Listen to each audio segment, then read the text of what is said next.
সম্মানিত ভিউয়ার্স, আসসালামু আলাইকুম। আশা করি সকলে ভালো আছেন। প্রিয় দর্শক, আপনারা ভিডিওটি না টেনে শেষ পর্যন্ত দেখতে থাকুন, তাহলে আপনারা জানতে পারবেন কোরআন ও সুন্নাহর আলোকে রোগী দেখতে যাওয়ার প্রতিদান কি। রোগী দেখলে সওয়াব মিলে। রোগীর সেবা আল্লাহর সেবা। অর্থ গ্রহণ পুণ্য লাভে অন্তরায় নয়, সওয়াব পাওয়ার শর্ত। তাহলে ভিডিওটি শুরু করা যাক। ইসলামী শরীয়তে রোগীর সেবা করা অত্যন্ত সওয়াবের কাজ। কোরআন ও হাদিসে রোগীর সেবা করার একাধিক পুরস্কার ঘোষণা করা হয়েছে। কিন্তু প্রশ্ন হচ্ছে, একজন পেশাদার চিকিৎসক যিনি হাসপাতাল থেকে বেতন পান বা রোগীর কাছ থেকে সম্মানী নেন, তিনি কি রোগীর শুশ্রূষা করার সওয়াব পাবেন? কেননা বাহ্যত তিনি অর্থ উপার্জনের জন্য রোগী দেখেন। উত্তর হলো, নিয়োগপ্রাপ্ত চিকিৎসকও যদি তার দায়িত্ব পালনের মাধ্যমে অসুস্থ ব্যক্তির সেবা করার নিয়ত করেন এবং তার আচরণে সদিচ্ছা প্রকাশ পায়, তবে তিনি সওয়াব পাবেন। রোগী দেখলে সওয়াব মিলে। সওয়াব লাভের জন্য রোগীর সেবা করা শর্ত নয়, বরং রোগীকে দেখতে যাওয়াই যথেষ্ট।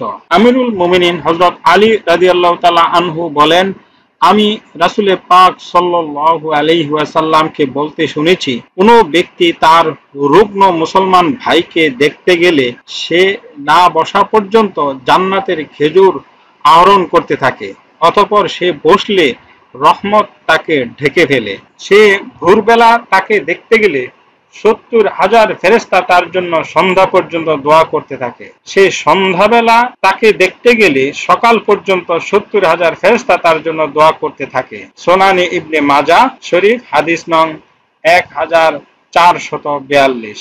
অন্য হাদিসে আমাদের প্রিয় নবীজি হযরত মুহাম্মদ মুস্তাফা সাল্লাল্লাহু আলাইহি ওয়াসাল্লাম বলেছেন, কোনো ব্যক্তি রোগী দেখতে গেলে আকাশ থেকে একজন আহ্বানকারী তাকে ডেকে বলেন, তুমি উত্তম কাজ করেছ, তোমার পথ চলা কল্যাণময় হোক এবং তুমি জান্নাতে একটি বাসস্থান নির্মাণ করে নিলে।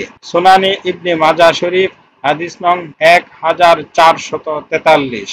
রোগীর সেবায় আল্লাহর সেবা। জলিলুল কদর সাহাবী হযরত আবু হুরায়রা রাদিয়াল্লাহু তাআলা আনহু থেকে বর্ণিত দীর্ঘ হাদিসে কুদসি থেকে বোঝা যায়, মানুষের সেবা করা আল্লাহর সেবা করার নামান্তর। রাসূল করিম সাল্লাল্লাহু আলাইহি ওয়াসাল্লাম বলেছেন, কিয়ামতের দিন আল্লাহ বলবেন, হে মানব সন্তান, আমি অসুস্থ হয়েছিলাম, তুমি আমাকে দেখোনি। সে বলবে, হে আল্লাহ রাব্বুল আলামিন, আপনাকে কিভাবে দেখব, অথচ আপনি দোজাহানের প্রতিপালক। তিনি বলবেন, তুমি জানো না আমার উমুক বান্দা অসুস্থ হয়েছিল, তুমি তাকে দেখোনি। তুমি জানো না, যদি তাকে দেখতে তবে আমাকে তার কাছে পেতে। সহিহ মুসলিম শরীফ, হাদিস নং 2569।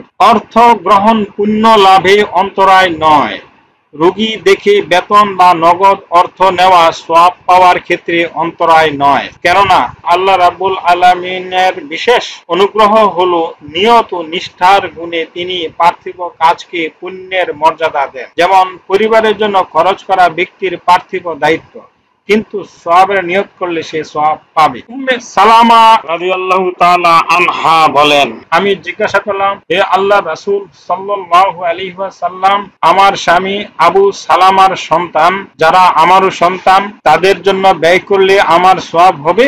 তিনি বললেন, তাদের জন্য ব্যয় করো, তাদের প্রতি ব্যয় করার সওয়াব তুমি অবশ্যই পাবে। সহিহ বুখারী শরীফ, হাদিস নং 1467। সওয়াব পাওয়ার শর্ত।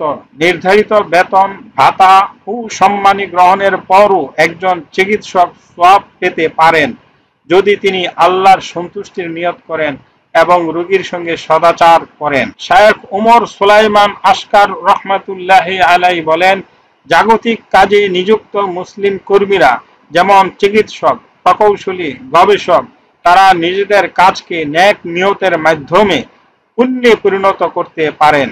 এক্ষেত্রে এসব কাজের সুযোগ সুবিধা পরিহার করা আবশ্যক নয়। মাকাসিদুল মুকাল্লিফিন, পৃষ্ঠা 400। আল্লাহ সবাইকে তার সন্তুষ্টির জন্য কাজ করার তৌফিক দান করেন, আমিন।